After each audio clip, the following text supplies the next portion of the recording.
So something I've just learned, if you're going to film an After Effects tutorial, you should probably test your sound and everything first, because I pretty much just filmed this and realised I didn't have a microphone turned on. So we're going to have to do the whole thing again, but it's not all doom and gloom because we now have an example of what we're going to be making. So this is a really basic way to make shapes morph in After Effects. So if you've just started out using the program, you might be wondering how to do this. This is the most basic way to do it. Not only are we going to be making shapes morph just like this, we're also going to be touching on the graph editor in After Effects and using Ease Keyframes. So yeah, let's get straight into it. So we're going to make a new project, so file, new project. Don't really need to save this. Then we'll click Command and N to make a new composition, or go to Composition, New Composition. We'll call this Shape Morph or something like that. We'll make it 1920 by 1080. We'll make it square pixels, 29.97 frame rate. Make it about 10 seconds long. Click OK. So let's make a new solid. So layer, new solid. Make it composition size. We'll call this shape morph solid.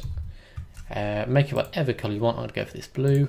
In fact, now we'll have a bit of a change. Let's go for this kind of a red. That looks good.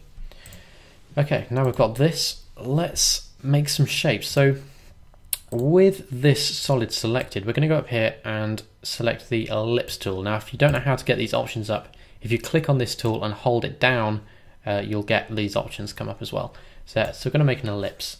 Now, if you hold down Shift and click somewhere on your screen, this will make a perfect circle. If you don't hold Shift, it'll kind of make an oval type shape. So we're going to hold down Shift, make a perfect circle, just like that. You actually don't have to make a perfect circle, but I'm going to because it's just tidier. So let's highlight this. We'll position it somewhere in the middle. Let's turn on title action safe by just clicking this little toggle here next to where it says how much you're zoomed in. So title action safe, kind of position it somewhere in the middle. It doesn't have to be perfect. Then we'll turn this off again. Now with that shape layer, with that solid, still selected, we're going to create another shape. So this time let's go for a rectangle. We'll just zoom in a little bit and again hold down Shift to make it perfectly square, and that looks about right.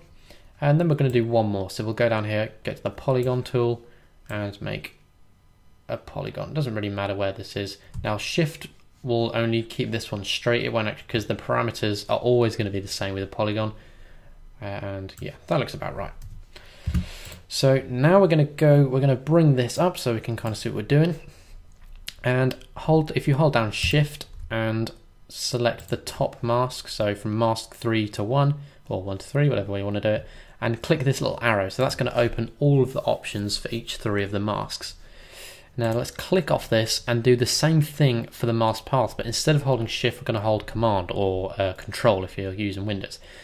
So we're going to hold Control or Command and select all of these.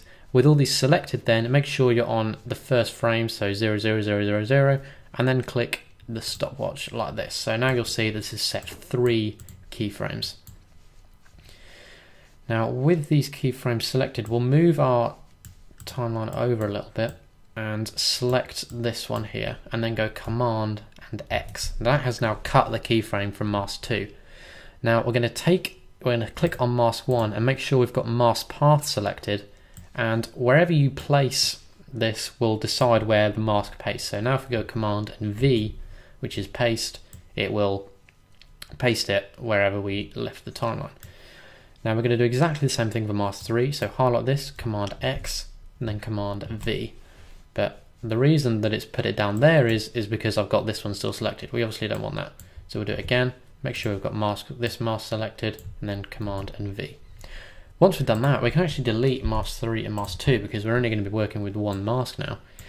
Now if you have a quick look, you'll see that we've actually made this shape morph already, albeit very simply and doesn't look particularly nice. So let's get on with making this look a little bit better. Now you would notice in my example that I actually had a delay between the shapes morphing, so this is really easy to do.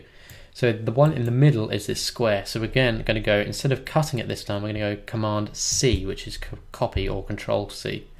and then scoot along a little bit, and then Command V to paste it in. We'll move this one along, just kind of space them all out a little bit, just like this. And now you'll see that we've got a little bit of a delay. Now, although this doesn't look too bad, it doesn't really animate that nice. It doesn't really play very well.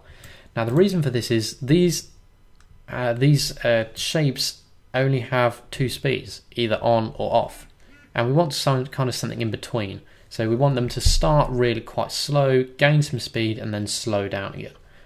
And that is done with Ease keyframes. So we're going to highlight all of these, and we're going to right click on any one of the keyframes and go to Keyframe Assistant and Ease.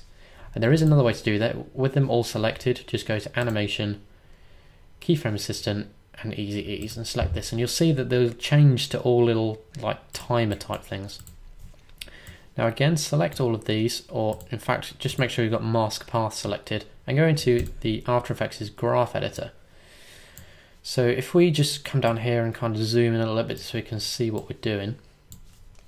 Now you'll see here that this is the path of our keyframes. So at the moment they start quite slow and gain speed really fast. We don't want that. We actually want them to be to kind of be a bit more of an arc. So if we highlight these keyframes down here, whoops, like this. Now you'll see here, if we pull out these little toggles, it'll actually extend the keyframes out. So this makes a nice, much smoother curve. And we'll do exactly the same thing for the other one and kind of just match them up about like this. Okay, this one's a little bit different. I suppose that's because the spacing is a bit different, but it doesn't really matter. You're not going to really notice it if these are any, as long as they're relatively the same shape, you're not going to notice a whole lot of difference. And if we now pull this down and have a quick look, you will see that this is now a very smooth animation, just like that. That's pretty much it. That's the real basics of Ease keyframes. There's obviously a lot more to it than that, and that's the most, in my opinion at least, the easiest way to make shapes morph. So if you're into motion graphics, this is going to be probably a really useful tool and method for you.